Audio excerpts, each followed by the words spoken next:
Olá pessoal, tudo bom? Meu nome é Juliana Gabriel, eu sou médica endocrinologista e o vídeo de hoje é um vídeo em homenagem ao Dia Internacional da Mulher. Bom, e para homenagear as mulheres nesse dia, eu resolvi falar um pouquinho sobre a saúde hormonal feminina, né? Quer dizer, as mudanças hormonais que ocorrem ao longo da vida da mulher. É importante falar sobre isso porque fisiologicamente a mulher passa por muitas mudanças hormonais ao longo da vida, né? E lidar com isso vai fazer melhorar aí a qualidade de vida da mulher, inclusive fazer a mulher se entender um pouco mais. Então, a primeira grande mudança que acontece é na época da puberdade, quando a mulher, na verdade as meninas que não produziam nenhum hormônio sexual, de repente começam a ter o seu amadurecimento. E aí a gente começa a ter então o começo dos efeitos dos hormônios femininos no corpo dessa menina, transformando ela em mulher, né? E para falar um pouquinho desses efeitos, eu vou explicar um pouco o que é o estrogênio e o que é a progesterona.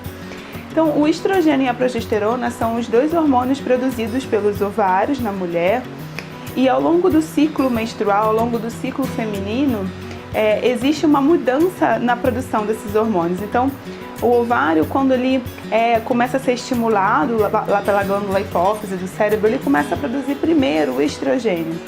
E o estrogênio, ele é um hormônio que ele é o responsável pelas características femininas, né? Ele é responsável, então, pelo crescimento das mamas, ele é responsável pelo crescimento do endométrio, que é aquela partezinha mais interna do útero que vai ser preparada para receber um embrião, né? Um bebê, no caso se a mulher engravidar, ou que vai descamar e se transformar em menstruação, caso a mulher não engravide. O estrogênio ele é um grande hormônio proliferativo, então ele faz com que a pele da mulher fique mais bonita, mais brilhante, porque ele aumenta a produção das glândulas sebáceas, ele deixa o cabelo também mais brilhante, mais oleoso até. O estrogênio ele tem sim um efeito sobre o humor, ele deixa a mulher um pouco mais aberta. Eu costumo brincar dizendo que o estrogênio é um hormônio em que a mulher vai para o mundo, porque na natureza, o efeito do estrogênio, que é quando o corpo da mulher está se preparando para uma possível gravidez, é um efeito de expansão, de proliferação, e a mulher fica mais expansiva mesmo, porque no caso, por exemplo, as fêmeas, elas precisam ir para o mundo para conhecer o macho e, enfim, conseguir acasalar ou procriar da melhor maneira, né, vamos dizer assim. E aí eu costumo brincar que as mulheres estrogênicas, elas são verdadeiras heroínas, mulheres maravilhas, e é muito comum nessa fase do ciclo da mulher, a mulher se sentir mais bem disposta, ela ter mais disposição, ela ser mais produtiva, o humor tá melhor, tá mais alegre, tá mais pra frente, Brasil, né? E aí, é como se o corpo ele fosse estimulado, até que ele chega nesse ápice do estímulo, inclusive do desejo sexual também. E aí vem a ovulação. Então, a partir da ovulação, o folículo que tinha dentro dele, né, o óvulo, ele se transforma em corpo lúteo e passa a produzir também a progesterona. E aí a natureza é sábia pelo seguinte, né, no momento em que você tem a possibilidade desse óvulo encontrar um espermatozoide, virar um embrião e isso virar uma gravidez, se você continuar assim pra frente, Brasil, quando a gente está só com o efeito do estrogênio, poderia ter o risco, né, de perder o bebê. Então, a progesterona, que é o hormônio que vem em seguida, né, na segunda fase do ciclo da mulher, ele é mesmo um hormônio que eu brinco que é o sossega-leoa, não é nem sossega-leão, é o sossega-leoa. Ele tem um efeito de amadurecimento das estruturas do corpo. Então, a glândula mamária que se proliferou, ela agora vai amadurecer para possivelmente produzir o leite. O endométrio que proliferou, ele vai amadurecer para se tornar mais secretor e poder levar alimento para esse embrião. O humor, ele fica um pouco mais tranquilo, um pouco mais retraído. A mulher fica um pouco mais sonolenta, pode ter alteração de pressão. E por conta disso, algumas mulheres começam a experimentar os sintomas que a gente chama de TPM, né? E aí é o hormônio que vem como sossega-leão, a natureza sabe, justamente para a mulher. Se isso se transformar numa gestação, ela ficar um pouco mais segura em relação a não perder esse bebê. Se a gestação acontece, depois os hormônios voltam a subir. E aí esse é o segundo momento em que ocorre uma grande mudança hormonal no corpo da mulher. Mas se isso não acontece, vem a menstruação e começa tudo de novo. Então, primeiramente, a mulher ela é cíclica, né? E ela tem esse efeito hormonal não só do ponto de vista físico, mas também do ponto de vista do comportamento. E a primeira grande mudança que acontece na puberdade, se já é uma loucura num ciclo menstrual normal, na época da puberdade isso pode realmente trazer muito sofrimento para as meninas, até que esse corpo se amadureça e consiga se adaptar à presença desses hormônios que vêm ciclicamente. A segunda grande mudança vem quando tem uma possível gravidez, e nesse momento a quantidade de hormônios produzidos ela é muito maior. Então a mulher pode experimentar também alterações no peso, na retenção de líquido, no humor, na pele, principalmente no começo da gravidez e ao longo de toda a gravidez. E isso vai acontecendo sempre ao longo da vida, até que chega o terceiro grande momento, que é o momento da menopausa, ou no caso do climatério, que é o nome do período, e a menopausa é o nome da última menstruação, quando a mulher ela começa a diminuir a sua produção hormonal até que isso pare. E acontece como se fosse uma puberdade, ao contrário, né? Então ela começa vamos dizer assim, ter esses hormônios mais irregulares. Ela pode ter fases em que ela tem muito estrogênio, tem fases que ela cicla de novo e aí menstrua, não menstrua, até que isso realmente cessa e ela precisa novamente se readaptar a um corpo sem hormônio.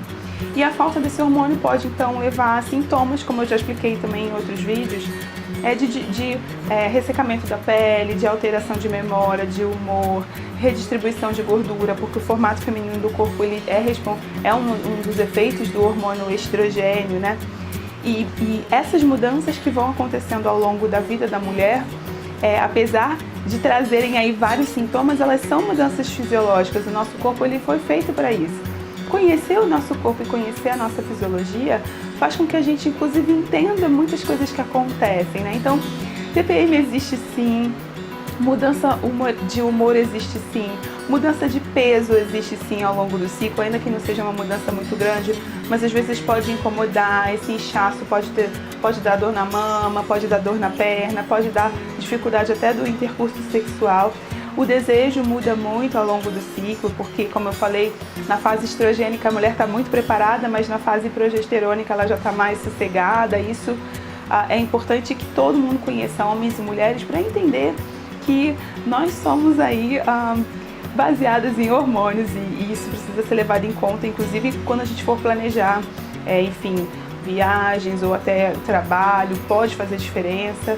Não é frescura, é simplesmente como o nosso corpo é. E o mais importante, né, é a gente respeitar aí o nosso corpo e entender que ele é assim e ser grato por essa ciclicidade, porque para cada fase a gente acaba tendo habilidades e competências que são específicas daquela fase. Então, se na fase mais estrogênica a gente está pronta para saltar de bungee jump, na fase mais progesterônica a gente consegue se concentrar mais, ficar mais quieta, fazer trabalhos mais meticulosos. Então, não é ruim ter a fase progesterônica, muito pelo contrário, viu, gente?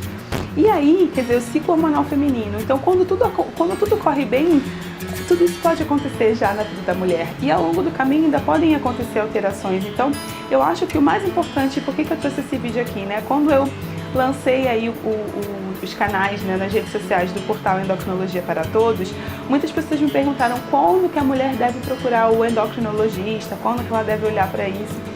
Na verdade, o médico ginecologista, ele conhece muito bem os ciclos femininos e ele pode já trazer uma ajuda. Normalmente o endocrinologista entra quando esse fisiológico ele sai um pouco fora do compasso, quando a gente tem alterações aí dos ciclos femininos e das mudanças hormonais da mulher. Quando você tem excesso hormonal ou falta, principalmente a falta hormonal, ou quando você tem a presença aí de outros hormônios que teoricamente não tinham que estar entrando na jogada, como por exemplo a testosterona, aí o endocrinologista vai entrar. Então na fase da menopausa, ou quando a gente tem uma dificuldade de fertilidade, ou quando a gente tem uma puberdade atrasada, uma puberdade precoce, esses são os momentos em que o endocrinologista pode vir aí somar nessa equipe para ajudar a mulher a se cuidar, tá certo, gente? Bom, eu espero que vocês tenham gostado desse vídeo, conhecer um pouquinho melhor do corpo da mulher. É um vídeo em homenagem ao Dia Internacional da Mulher. E assim, apesar de complexos, nós somos realmente maravilhosas. Então, eu espero que vocês tenham gostado do vídeo. Se vocês gostaram, dá um joinha aqui pra mim. Se vocês ficaram com alguma dúvida, pode deixar suas perguntas aqui nos comentários que eu vou tentar responder pra vocês. Se vocês acharam que alguém pode se beneficiar desse conteúdo, não deixe de encaminhar e se inscrever aqui no canal. e acessar também o nosso portal endocrinologiaparatodos.com.br, onde a gente vai ter aí vários outros conteúdos de várias áreas da endocrinologia, inclusive da endocrinologia feminina, tá bom? Um beijo bem grande para vocês e até o próximo vídeo. Tchau, tchau!